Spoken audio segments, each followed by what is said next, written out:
un seul endroit pour vivre toutes les émotions du championnat national de football de première division. Les directs, les commentaires, les débats, les analyses, les décryptages. Vos meilleurs moments, vous les passez avec nous sur Sport FM. 91.9 FM et www.sportfmtg.com pour ne rien rater.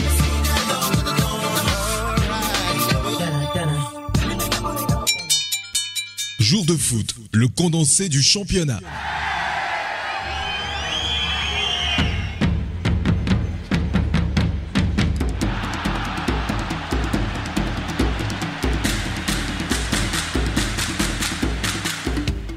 Le quadruple champion du Togo en titre, Asco Kara, connaît un début de saison difficile dans le championnat cette saison.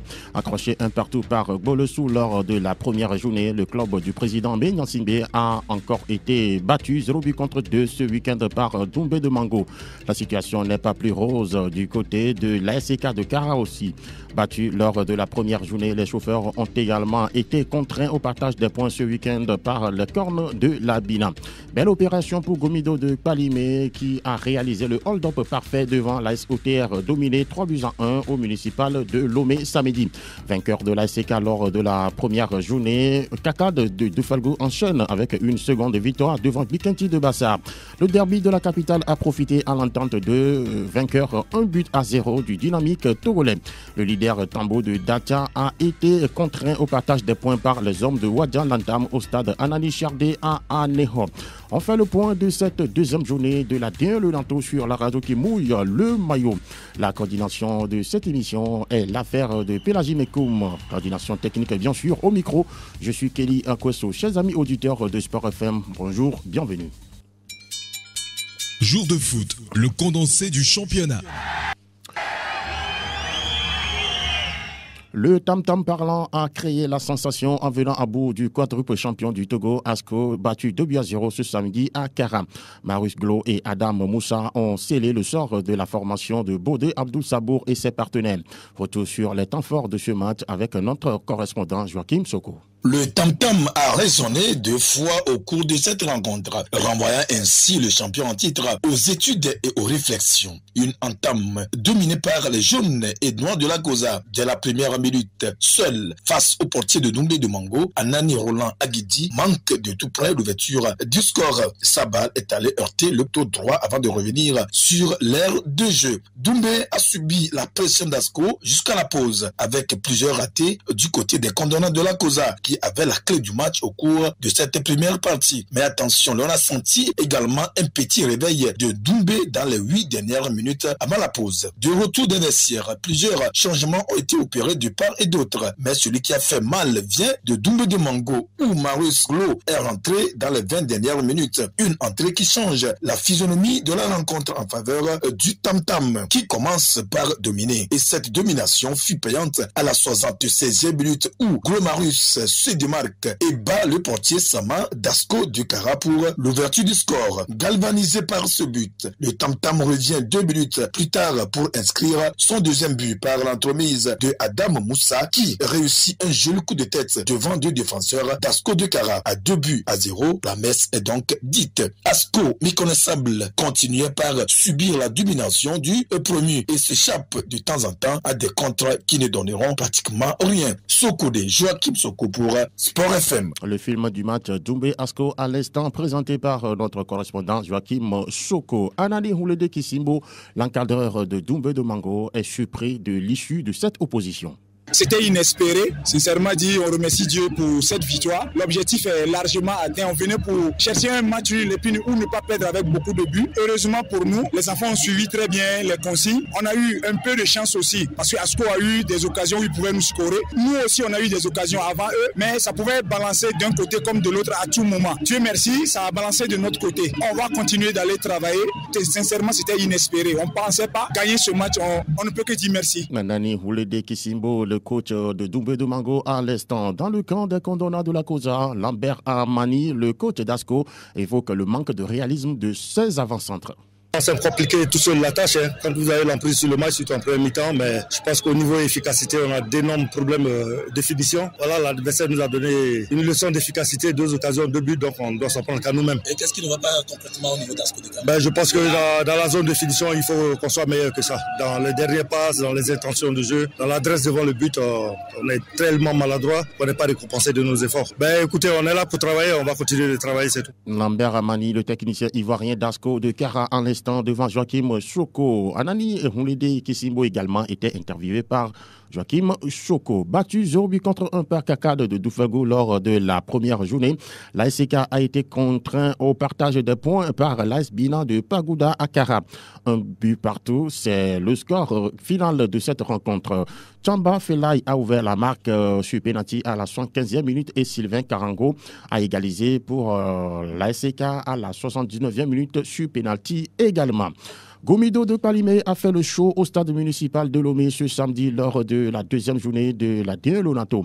Mené après le but de Kossi Anani à la 44e minute pour l'ASOTR, les Showboys de Palimé ont réalisé la remontada pour finalement s'imposer 3-1. Angelo Folikwe relate pour nous les temps forts de cette rencontre. Kafando Aziz Mohamed, sorti du banc, plante 2 buts et contribue au succès renversant 3-1 de Gomido de Palimé face à l'AS OTR. Les locaux présents sur tous les ballons réussissent à faire trembler les filets des visiteurs en premier. 44e minute, Kossi Anika, dans un tour de passe en une touche, frappe en dehors de la surface de réparation et bat le gardien des Showboys. 1-0 à la pause. Gomido tient à réagir en seconde période. Entrée en jeu, Aziz Mohamed Kafando égalise d'une tête rageuse en pleine surface à la 66e minute, puis Zonor Ayayi à la 74e, opportuniste, marque le deuxième but dans les 16,50 m. À la 77e minute, Kafando Aziz de la poitrine l'aube le goal Agbagla Daniel pour porter la marque à 3-1, score final. L'on relativise ce revers du côté de la SOTR, mais sans Ametokodo, l'encadreur. Mes joueurs n'ont pas été médiocres, mais surtout c'est la deuxième mi-temps, on a eu l'erreur de la jeunesse. C'est le football, hein. Quand vous faites une erreur, ça se paye cash. Ils nous ont gagné sur des détails. Comparer les joueurs de Gomido à l'équipe de la SOTR, en voyant ces jeunes joueurs jouer, moi je leur dis bravo. Lorsqu'on va jouer 4, 5, 6 matchs, on aura une équipe compétitive. Non, je ne regrette rien. Il y a des lacunes à corriger. Ça me permet aussi de voir qui peut faire l'affaire et qui ne peut pas faire l'affaire. Une victoire appréciée par Jean-Paul Dossé Abalo qui s'en tient à un plan de jeu visiblement payant. Très content parce que c'était pas un match facile dès le départ. On savait que la première mi-temps va être compliquée pour nous. Je sais que dans le pressing, ils sont très forts, mais que physiquement, ils ne sont pas encore prêts pour le faire par la 90 minutes. J'ai essayé de modifier mon équipe en premier mi-temps et en deuxième mi-temps, j'ai essayé d'amener ceux qui ont un peu plus de l'énergie pour faire la différence. Et moi, j'ai un projet de jeu et j'essaie de suivre. Du retour du municipal de Lomé, Angelo Folikwe pour Sport FM. Angelo Folikwe à l'instant à propos donc du match SOTR Gomido de Palimé. Jour de foot. Kakal de Doufalgou poursuit sa belle entame de saison. Après la victoire 1-0 contre l'ASK lors de la première journée, Kakal a encore gagné sur le même score devant Bikenti de Bassar samedi à Kara. Écoutons Kembe Amako, le coach du club de Doufalgou. C'est une très bonne nouvelle. Surtout qu'on est venu arracher encore une seconde victoire. Ça remonte vraiment le moral de mes poulains. Surtout qu'on sait que le championnat va être très très rude. Il va falloir profiter un peu tôt et se tailler une bonne place. Donc voilà, cette victoire, félicitations à mes joueurs, c'est une fierté. Oui, Bikenti ne va pas accepter de faire une deuxième défaite. Le match devait être très dur. On s'est vraiment préparé psychologiquement et physiquement. On a eu une équipe vraiment très en place qui nous a créé d'énormes difficultés. On a su vraiment les contenir pour pouvoir éviter l'ouverture du score. On a tenu et après, voilà, on s'est offert un but et aujourd'hui on a pu concrétiser. C'est très bien le moral. À l'instant, Kembe Amako, dans le camp d'en face, Adika Komi, le coach de Bikenti, est déçu, mais il ne désarme pas. Bikenti a du mal à décoller. On a encore perdu. L'objectif de ce match, c'est de gagner pour pouvoir se relancer. Mais nous ne sommes qu'à la deuxième journée. Je pense que petit à petit, notre machine va monter sur les rails pour que l'objectif qu'on s'est fixé soit atteint. Je pense que le début des entraînements par rapport au championnat n'a rien à voir par rapport au début du championnat. Chaque équipe a sa manière de se préparer. Ça dépend des moyens que vous avez. Aujourd'hui, si les gens estiment que Bikenti a commencé les entraînements très tôt et que Kakadre vient de commencer et qu'on perd le match, je pense qu'on ne peut pas jouer une équipe sur 2 matchs ou bien 2 performances. Nous sommes qu'en championnat, c'est une course de fond, ce n'est pas une vitesse. Je pense que les matchs à venir nous diront plus. À l'instant, Adika Komi, le coach de Bikenti de Bassar, lui et Kembe Amako étaient bien sûr au micro de Harry Bandi. Les jaunes de Côte d'Ivoire Konakwe à Djololo ont remporté le derby de la capitale devant les robots rouges du dynamique togolais ce dimanche au stade municipal de Lomé. Le film de cette rencontre avec Roméo Yetor. Le but de Nukafu Victor à la 61e minute délivre l'entente 2 et offre à l'équipe de Bawa Bako sa première victoire de la saison. Ce fut un succès poussif pour les jaunes et bleus de Kodjovia Kopé Konakwe à Djololo. Et pourtant, ils avaient bien démarré la rencontre avec une aisance tactique, une meilleure occupation de l'aire de jeu, marquée par une bonne circulation de balles, obligeant les militaires à courir derrière le ballon. Cependant, l'entente 2 n'a pas pu trouver la faille à la conclusion des actions. Un dribble de trop gâche la construction. En seconde période, le club de l'armée va combler son insuffisance offensive par sa rigueur et sa discipline défensive. Il a fallu l'entrée en jeu de Tchadjobo Fichal et d'Agbo Badayanik à la 46e minute pour déstabiliser le plan de Kwatumbi Diabé. L'attaquant Fichal attire sur lui seul 3 défenseurs, ce qui crée de l'espace à Nukafu Victor. À la 61e minute, sur une frappe à l'entrée de la surface de réparation, Nukafu Victor trompe le goal Tissi Agbandao. Les robots rouges ont poussé jusqu'à la dernière seconde des 5 minutes de temps additionnel sans pouvoir égaliser. La faute à la maladresse de Raina Agoro et de Gale Kodjo qui ont vendangé la balle de l'égalisation. Le coach Bawa Bako retient les 3 points de la journée tout en continuant à bâtir son équipe pour les prochains matchs. C'est ce qui est important, c'est les 3 points. On a mal commencé, donc il faudrait engranger les points et régler les marques correctement parce qu'il y a beaucoup de manquements au niveau de la condition physique, au niveau des appels, au niveau de la finition. Il y a un dribble de trop, hésitation, je ne sais pas, bon, manque de confiance, il y a beaucoup à régler. L'équipe que je connaissais d'Ito, ce n'est pas la même équipe parce que celle-ci, il y a plus de rigueur que ce que je ne connaissais d'Ito. D'Ito, c'était la finesse et tout ça.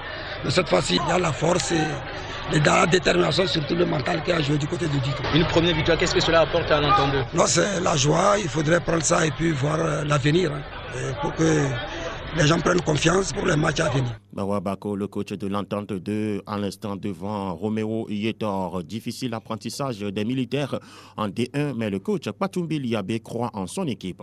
Seulement qu'on a commis une erreur en cassant un but. On dit souvent tout début de tout est difficile. Vous voyez, c'est des militaires qui n'ont jamais joué la première division. C'est leur première fois.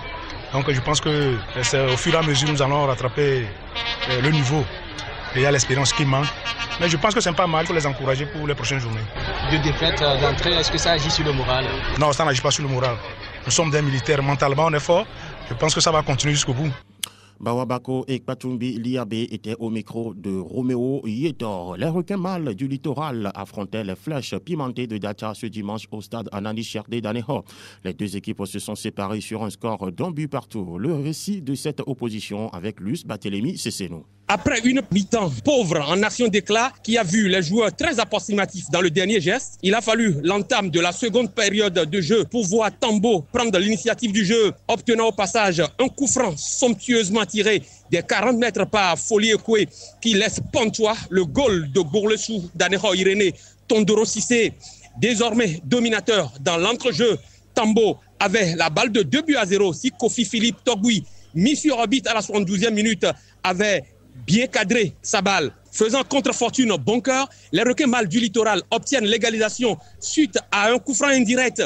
Une égalisation de Kokou Segbenyan à la 80e minute. À l'arrivée, un but partout entre les joueurs venus des plateaux qui tiennent en échec à domicile les requins mâles du littoral.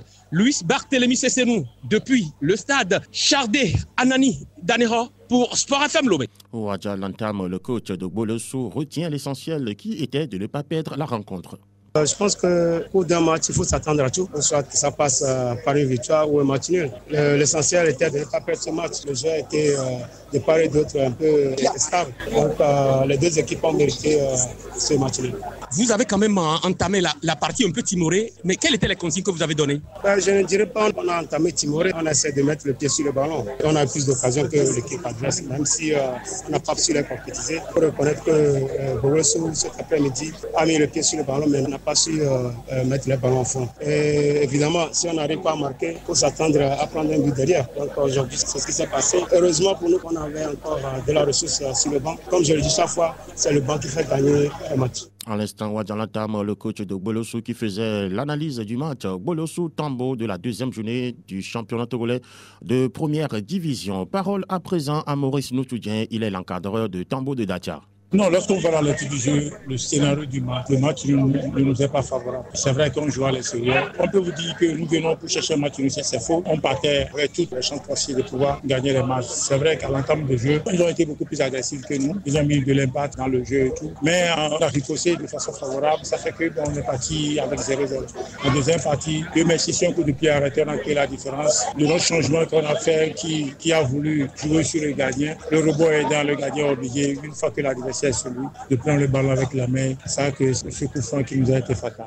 Maurice Noutudien à l'instant par rapport à la rencontre Bolossou Tambo. Wadjalantam et Maurice Noutudien étaient tous les deux au micro de Luce Barthélémy Cesseno. Jour de foot. Nous sommes toujours dans Jour de foot sur la radio qui mouille le maillot. La rencontre qui a opposé Semansi de Sokodé à l'AC Barracuda a accouché d'un nul d'un but partout. Bodé Taouare, le coach des Sémons, analyse cette partie. Oui, une première mi-temps qui n'a pas marché, c'est vrai, c'est des jeunes. La moitié de mon effectif, les 11 rentrants, au moins 5 ou 6 n'ont jamais joué même la 2-2. Ils ont pu au moins tenir. On dit souvent la petite vient mangeant. Je suis sûr qu'avec ces jeunes, d'ici 4 journées, 5 journées, vraiment, j'ai confiance qu'à chaque match, on aura un mot à dire à chaque adversaire qu'on va croiser. Je remercie mes jeunes, ils ont mouillé le maillot. Malheureusement qu'on n'a pas pu concrétiser les dernières occasions qu'on a eues. Nous venons donc d'écouter Bodé Taouraoué, il est le coach de la formation de Semansi de Sokodé. Écoutons maintenant Fiaboua Kofi Sena, le patron du staff technique de l'AC Barracuda. Cette frappe-là a été très bien tirée par le joueur qui a fait mouche dans notre surface de réparation. Félicitations également à ce joueur-là. Arrière, nous avons eu beaucoup de moments où on pouvait concrétiser des occasions. On a su créer beaucoup d'occasions qui n'ont pas été concrétisées. Mais c'est le football. La sortie d'Akako Kwadjo a pesé lourd. Effectivement, il est blessé. Également, notre défenseur central, Xavier, qui était blessé également. Les deux sorties nous ont causé beaucoup d'ennuis. Nous venons donc d'écouter Fiaboua Kofi Sena, il est le coach de la formation de l'AC Barracuda. Lui et Bodé Taouraoué étaient tous les deux au micro de Gueuler Inoussa. Le stade Dr Carlo de Théviers a été le théâtre de l'opposition Espoir Unisport. Cette affiche n'a enregistré aucun but durant les 90 minutes. Le compte rendu avec Prosper Agboklo. Espoir de Sion et Unisport, le match comptait pour la seconde journée du championnat de l'élite du Togo. Disputé au stade Dr Carlo de Théviers, il n'y a ni vainqueur ni vaincu. Après le round d'observation, les poulains de Théophile Bollard sont partis à l'abordage. Agrignard Gamal met à l'épreuve Agbéré Abdul Rafissou, le goal d'Unisport qui sauve les siens. À la 25e minute, le même goal d'Unisport va faire échec à une nouvelle tentative, celle-là de Coco Aziadouvo. Le score est nul et vierge à la mi-temps. En seconde période, la tactique ne change pas. Espoir maintient pourtant la dragée bien haute face à un adversaire déterminé à faire le résultat. Les poulets d'Agribi Yaou, loin de s'engouffrer dans leur défense, vont toucher du bois à 2 reprises sur des tentatives de Adewisi Kabir Olufade, puis Afo Maroufou. Malgré la volonté et le désir de vaincre, il n'y aura pas de but dans cette partie. 0-0, c'est le score final à la fin du temps réglementaire du stade Dr Carlo de Théviers. Prosper Agboklo, Radio Sport FM. Le contenu du match Espoir Unisport dévoilé à l'instant par Prosper Agboklo, notre envoyé sur les lieux du côté de Théviers. Écoutons Théophile Bollard, le coach d'Espoir FC du Sion, qui semble ne pas apprécier le jeu proposé par son adversaire. C'est le football, on joue chez nous, on a perdu le premier match, on avait beaucoup de pression et puis on a le match, l'équipe adverse joue à l'ancienne, à la villageoise, on ne joue pas le jeu, on tombe, on fait n'importe quoi. Bon, on a concédé match nul, plus ou moins satisfait parce qu'on a commencé par 0 point, 1 point et j'espère qu'on va monter par 2 ou 3 points. Le point positif de cette rencontre? Je pense que l'organisation était là, au rendez-vous, vu que tout le monde est là et on a bien reçu notre adversaire qu'on respecte, c'est les points positifs. Et puis mes enfants avons à la lettre suivi un peu le système de jeu. On a commencé par le 4-3-3, on a terminé par le 4-4-2 losange pour essayer de mettre la pression à l'adversaire. Mais bon, ils ne nous ont pas permis de jouer. Ces jeux de tomber et l'arbitre qui ne compte pas les minutes. Donc voilà, ça c'est le point positif. Les analyses de Théophile Bola, le coach d'Espoir FC du Dior, à propos du match Espoir Unisport à l'instant. Écoutons maintenant Bonfo Arimi Yaou, le coach d'Unisport de Sokodé. Je trouve qu'il y avait mieux à faire, surtout en deuxième partie, parce que nous avons trouvé 2 fois la barre, une fois le montant gauche, qui me dit que si on avait été beaucoup plus lucide, on aurait pu concrétiser 1 ou 2, qu'on n'aurait pas crié au scandale. Je crois quand même que dans le fond de jeu, en première partie, Espoir nous a appelé, nous on a plié, on est procédé par des contre-attaques et surtout des transitions rapides. Et d'où on s'est créé des occasions franches en première partie. Mais jusque-là, on n'a pas été vraiment lucide devant les buts. Il y avait de la place pour la victoire au cours de ce match. On vient d'écouter Bonfo Arimi Yao, le coach d'Unisport de Sokodé. Lui et bien sûr Théophile Bola étaient au micro de notre reporter Prosper Agboklou. Jour de foot, le condensé du championnat. Au terme de cette deuxième journée du championnat togolais de football de première division, 14 buts ont été marqués, 4 victoires enregistrées, dont 3 à l'extérieur. Le classement se présente comme suit. Gomido de Palimé arrive en première position avec 6 points, suivi de Kakade de Doufelgou, 6 points également. Troisième, Tambo de Datia, 4 points. En quatrième position, on retrouve l'AC Barracuda qui totalise 4 points. 4 points également pour Unisport qui arrive en quatrième ex-aequo. Sixième, l'AS Bina de Pagoуда, 4 points. 4 points également pour Entente 2 de Lomé qui est 6e ex-aequo. 8e, Doumbé de Mango, 3 points.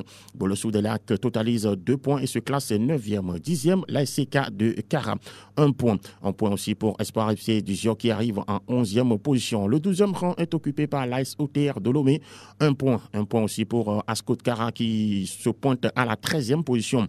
13e ex-aequo, Semansi de Sokodé, 1 point.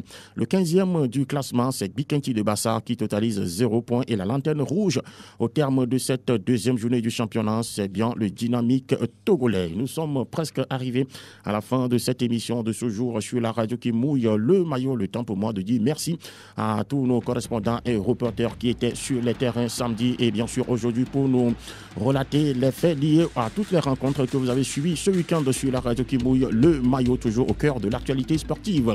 Harry Bandir, on lui dit merci. Merci également à Joachim Soko, Angelo Folikwe, merci. Merci à Moro Fousseni, à Keller Inoussa, Prosper Agboklou, Luce Baterini Sessenou et bien sûr Roméo Ietor. Merci aussi à Pélagie Mekoum qui a géré la coordination technique de cette émission. Au micro, je suis Kelly Akweso. Mesdames et messieurs, merci à vous aussi de nous avoir suivis. Restez sur la radio qui mouille le maillot. Salut et à très bientôt.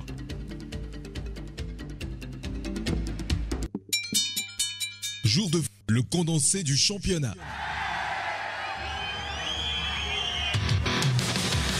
Suivez chaque journée de championnat de football sur Sport FM, la référence.